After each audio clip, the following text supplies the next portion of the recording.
Hola, ¿qué tal? ¿Cómo están? En esta oportunidad vamos a desarrollar la metodología I+C. Y para ello debemos tener en cuenta los siguientes conceptos: índices de probabilidad, índices de severidad y luego la estimación del grado del riesgo.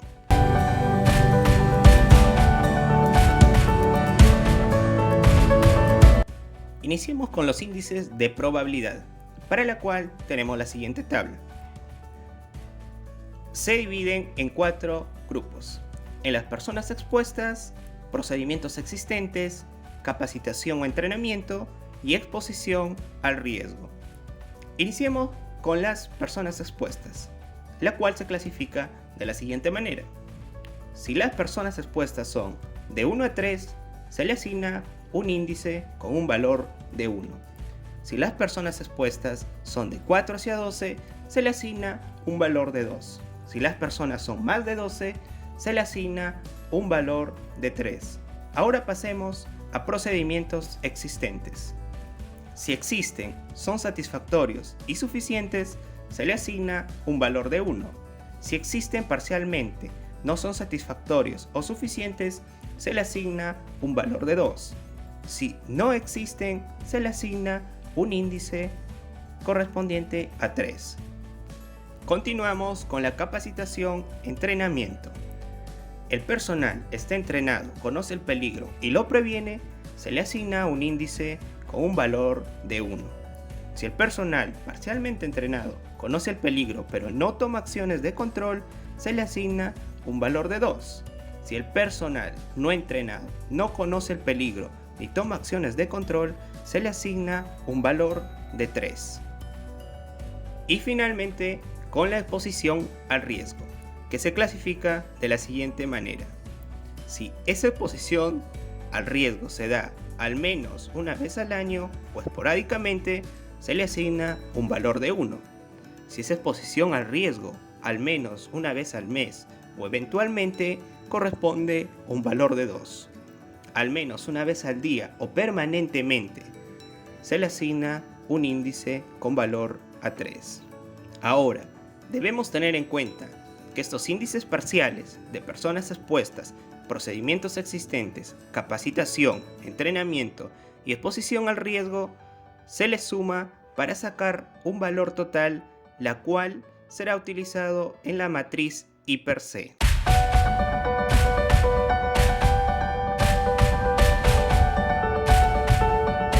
Conociendo los índices de probabilidad, ahora pasamos a los índices de severidad, para lo cual tenemos la siguiente tabla. Los índices tienen una clasificación del 1 al 3. Veamos. Si la severidad es ligeramente dañina, se le asigna un índice de valor 1. En cuanto al daño a las personas, corresponde lo siguiente: lesión sin incapacidad, pequeños cortes o magulladuras, irritación de los ojos por polvo, molestias e incomodidades como dolor de cabeza y disconfort. Ahora, si la severidad es dañino, se le asigna un índice de valor a 2. En cuanto al daño a las personas, tenemos lo siguiente: lesión con incapacidad temporal, que tiene repercusión en fracturas menores. Daño a la salud reversible como sordera, dermatitis, asma, trastornos musculoesqueléticos. Ahora, si la severidad es extremadamente dañina, se le asigna un valor de 3. En cuanto al daño de las personas, implica lesiones con incapacidad permanentes como amputaciones, fracturas mayores o muerte. También tenemos daño a la salud irreversible, como intoxicaciones, lesiones múltiples y lesiones fatales.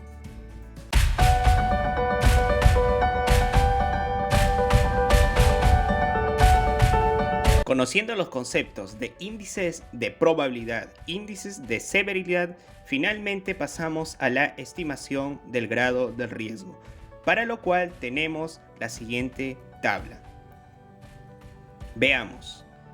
El índice de probabilidad por el índice de la severidad nos va a dar el grado del riesgo. Ahora analicemos. Si el grado del riesgo obtiene un puntaje con un valor de 4, se le considera que el grado de riesgo es trivial. Si el puntaje que ha obtenido es de 5 a 8, se le considera que el grado de riesgo es tolerable. Si el puntaje va desde 9 hacia 16, se le considera un grado de riesgo moderado. Si el puntaje va de 14 a 24, se le considera un grado de riesgo importante. Y finalmente, si el puntaje que se obtuvo es de 25 a 36, es un grado de riesgo intolerable.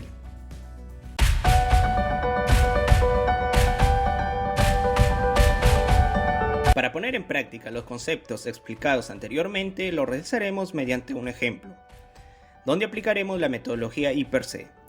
Veamos, tenemos los siguientes datos: personas involucradas, trabajadores y operarios, número de personas expuestas, 3, frecuencia, diario, proceso, ablandamiento, que pertenece a una parte del proceso en general del curtido de cuero. Ahora bien, veamos la siguiente matriz. Proceso, ya habíamos mencionado, pertenece a ablandamiento. Una de las actividades que se realizan es el traslado de cueros hacia el área de ablandamiento moliza. Las tareas, trasladar los cueros desde el área de secado hacia el área de ablandamiento. Veamos si es rutinario o no rutinario. Es rutinario. Peligros, que hay herramientas en el piso sin cuidado. Analicemos el tipo de peligro. El tipo de peligro es físico. Escribamos dentro de la celda que es un peligro físico. Ahora, analicemos el riesgo. El riesgo podría ocasionar esta actividad una caída al mismo nivel. Escribamos caída al mismo nivel. Correcto. Ahora analicemos la consecuencia. ¿Cuál sería la consecuencia de este riesgo de caída al mismo nivel? Sería golpes o moretones.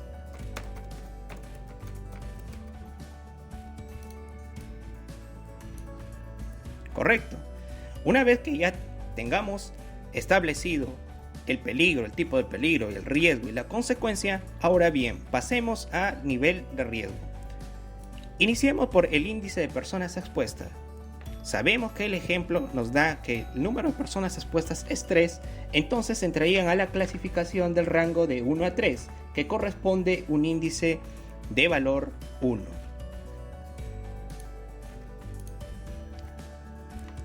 Pasemos al siguiente, que es índice de procedimientos. Bien, ahora en esta sección analicemos y consideremos para este caso que existen parcialmente que no son satisfactorios o suficientes. Entonces se le asigna un valor de 2 de acuerdo al índice de probabilidad. Ahora pasemos a la sección de capacitación. Bueno, para este ejemplo consideremos que el personal está parcialmente entrenado, conoce el peligro, pero no toma acciones en el control. Entonces se le asigna también un nivel de índice igual a 2. En la exposición al riesgo, para este ejemplo consideremos que al menos una vez al mes o eventualmente se da esta actividad. Entonces le asignamos un valor de 2. Ahora, el índice de probabilidad vendría a ser la sumatoria de estos 4 índices. Tenemos un valor de 7. Ahora bien, analicemos el índice de severidad.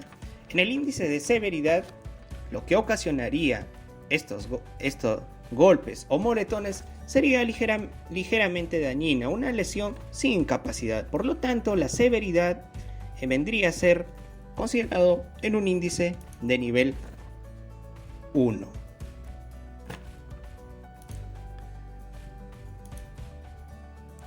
Y acá, en la probabilidad por la severidad, que vendría a ser el riesgo, vamos a multiplicar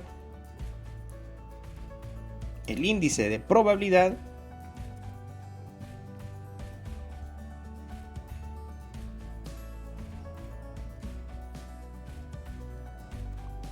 por el índice de severidad y obtenemos un valor de 7. Ahora analicemos el grado o la estimación del riesgo. Entonces, aquí vamos a tener lo siguiente. Vamos a hacerlo mediante una función si conjunto. Si el valor de esta celda Q16 es menor o igual que 4, se le considera trivial. Si es menor o igual que 8, se le considera tolerable. Si es menor o igual que 16, se le considera moderable. Si es menor o igual a 24, importante. Si es menor o igual a 36, intolerable. Entonces, en este caso, tenemos un riesgo de 7. Entonces, ¿cómo lo clasificamos? Estaría en el rango de 5 a 8, que vendría a ser un grado tolerable. Finalmente, las medidas de control recomendadas son las siguientes. 1. El uso de verificación de EPP, como botas o zapatos de seguridad. Aviso de multas si no se mantienen en el área del trabajo limpia y ordenada. Una vez que hemos conocido el índice de probabilidad y el índice de severidad, y además la estimación del grado del riesgo, hemos puesto en práctica los conocimientos en un caso aplicativo. Eso sería todo. Muchas gracias.